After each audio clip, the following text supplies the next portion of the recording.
Sa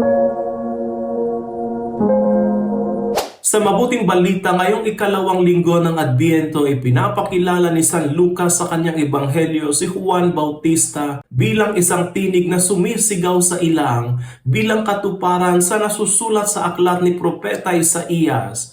Ihanda ninyo ang daraanan ng Panginoon, tuwirin ninyo ang kanyang mga landas. Ang paghahanda ng daraanan sa Panginoon ay simbolo ng pagtutuwid ng ating buhay, ng pag-aalis sa mga bundok ng ating kayabangan, ng pagpupuno sa mga lambak ng ating kawalan ng pananampalataya, at ng pag-aayos sa masalimuot na landas ng ating kasalanan. Ang panawagang ito ay nangangailangan ng tunay na pagbabalik loob, pagbabago ng puso at isipan upang maging handa tayo sa pagdating ni Kristo. Katulad ni Juan, tinatawagan tayo maging boses na magpapahayag ng pag-asa at pagpapatawad sa mundo. Habang inaayos natin ang ating sariling daraanan, maging daan din tayo para maipakita ang pagmamahal at liwanag ng Diyos sa iba. Ngayong panahon ng Adbyento, tanungin natin ang ating mga sarili. Ano ang kailangang ituwid sa aking buhay upang maipaghanda ko ang pagdating ng Panginoon? Nawa pagsikapan nating maging handa upang makita ng lahat ang kaligtasang nagmumula sa Panginoon.